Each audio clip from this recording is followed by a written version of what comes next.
I will. Right from the start, this feels routine courtroom procedure. But seasoned viewers know this is where cases quietly turn serious. Every yes and every nod today isn't small talk, it's legally binding. Watch closely, because this hearing isn't about guilt anymore. It's about how many years a man's future is worth. Good morning. Are you Steve Ray Williams? I need you to speak up since you have that. Are you sick? Okay. This moment matters more than it looks. Judges insist on clear verbal answers because appeals often hinge on whether a defendant fully understood proceedings. If he mumbles or seems confused later, the entire plea could be challenged. So the court is building a clean legal record right now. So, will your client waive the formal reading of the indictment in each case? He does, Judge. All right, let's get started. Mr. Williams, in clause number 26, GCCR 0312. When defendants waive the indictment reading, it usually signals negotiations already happened behind the scenes. Translation: both sides know the evidence is strong. The defense often skips straight to damage control, minimizing punishment instead of fighting guilt.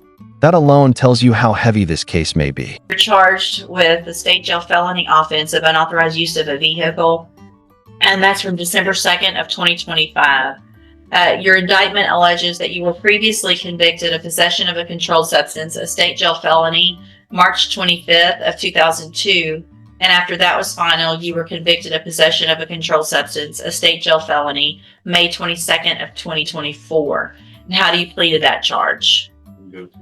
Speak up, please. Guilty now. And are you pleading guilty? This is the turning point. Enhancements are prosecutors' strongest weapon against repeat offenders. The crime itself might carry a moderate sentence, but prior felonies act like sentence multipliers. Suddenly, years become decades. At this stage, the courtroom isn't deciding if punishment happens, only how severe it becomes. Freely and voluntarily, Yes, ma'am. and because you did what they charged you with. I need you to answer out loud. Yes, ma'am. And are those prior two convictions true? Ma'am. In cause number 26 DCCR 0313, which counts are we going on that case? See. I'm going to go back to the cause number ending in 0312. It's the one you just pled guilty to. It had those two prior state jail felony offenses listed in the indictment. The state has also filed a notice of intent to use prior convictions to enhance. And in that, they allege that you were also previously convicted of the second-degree felony offense of possession of a controlled substance. That conviction, again, from of possession of a controlled substance from July 30th of 2003, which was a first-degree felony. Is that true or not true? Yes, ma'am. And then there's also an allegation of a conviction from March 11th of 2008 that you were convicted in the United States District Court for the Eastern District of Texas of the offense of felon in possession of a firearm. And is that also true? Habitual offender is one of the most serious labels in criminal sentencing. It tells the court this isn't viewed as a single mistake, but a pattern. Once that designation applies, judges gain authority to impose dramatically longer sentences. At this point, the outcome starts feeling less like negotiation and more like inevitability. So what that means is that for punishment purposes, in this case, the punishment range would be that of a second-degree felony, which is between 2 years and 20 years. Is that your understanding? Yes, ma'am. And again, did you enter your plea of guilty and true to those prior convictions freely and voluntarily? All right. In cause number 26 DCCR 0313, you're charged with unlawful possession of a firearm by a felon, third-degree felony from December 2nd of 2025. The indictment alleges you were previously convicted of possession of a controlled substance, a first-degree felony, July 28th of 2003.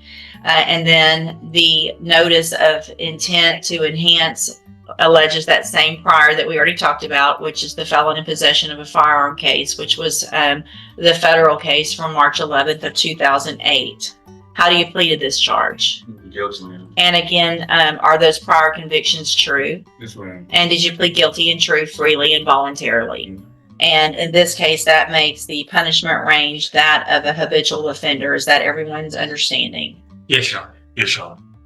Then, in cause number 26 DCCR 0314, you're charged with the second degree felony offense of abandoning or endangering a child within placing them in risk of imminent bodily danger. And that's a second degree felony from December 2nd of 2025. And how do you plead to that charge? Guilty now. And then that indictment also alleges that you were previously convicted of possession of a controlled substance, a first degree felony, July 28th of 2003. In addition, that notice of enhancement alleges that prior conviction of felon in possession of a firearm, making this habitual punishment. Do you understand? Yes, ma'am. And again, are those prior convictions true? Yes. Cause number 26 DCCR 0315, you're charged with the state jail felony offense of theft of a firearm. And that's from December 2nd of 2025. That indictment alleges those prior state jail felony convictions, the possession of a controlled substance from March 25th of 2002, and then after that was final, the state jail offense, possession of a controlled substance from May 22nd of 2024. In addition, there's the two prior felonies that are listed in the notice of enhancement, the felon in possession of a firearm, as well as the possession of a controlled substance, which was a first degree felony. And how do you plead to this charge? Guilty now. And again, are you pleading guilty freely and voluntarily? Yes, ma'am. And also, are all those prior convictions true? Yes. And then finally, in cause number 26 DCCR 0316, you're charged with a first degree felony offense of aggravated kidnapping from December 2nd of 2025. And how do you plead to that charge? Guilty now. And that alleges in the indictment the prior offense of possession of a controlled substance, a first degree felony, July 28th of 2003. In addition, there is the notice to enhance that alleges the prior felon in possession of a firearm from March 11th of 2008. And are all of those prior convictions true? Yes, ma'am. And that for punishment purposes makes this a habitual offender. Correct, everyone? Yes, ma'am.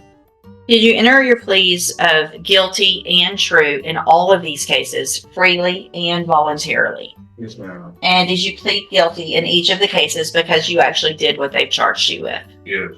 In all of these cases, I have here on the tablets and documents and have your signature on them that the state has marked as exhibit number 1. Before you signed these, did you go over them with Mr. Lewis? Yes, ma'am. Do you fully understand them? Yes, ma'am. And do you understand if I follow the agreement that you've made with the district attorney in each case that you'll be waiving or giving up any right to appeal? Yes. So is it 20 on the 2 State jails. and 35 on all the others? That's right, Judge. All right, sir. In each of your cases, I'm going to find that you entered your pleas of guilty and true, freely and voluntarily. Find again you're mentally competent and understand the nature and the consequences of all of those pleas.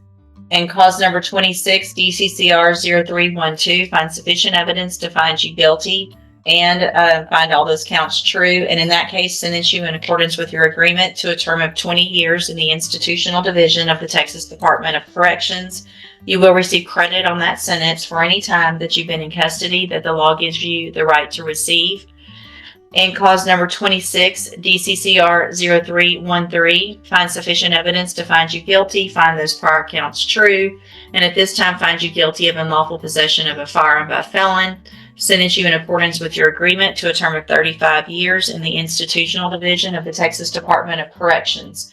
You will receive credit on that sentence for any time that you've been in custody that the law gives you the right to receive. In cause number 26, DCCR 0314, find sufficient evidence to find you guilty, and at this time find you guilty of abandoning or endangering a child. Find those prior convictions true. Sentence you in accordance with your agreement to a term of 35 years in the institutional division of the Texas Department of Corrections. You will receive credit on that sentence for any time that you've been in custody that the law gives you the right to receive. In cause number 26, DCCR 0315, find sufficient evidence to find you guilty and find all the prior convictions that you pled true to true. And at this time, find you guilty of theft of a firearm. Find those convictions true. Find Sentence you in accordance with your agreement to a term of 20 years in the institutional division of the Texas Department of Corrections. You will also receive credit on that sentence for any time that you've been in custody that the law gives you the right. And here's the hidden cost of plea deals many viewers miss. The right to appeal disappears. The defendant trades uncertainty for certainty, but once the judge accepts this agreement, the sentence is essentially locked in. No trial, no second chances, just numbers turning into years.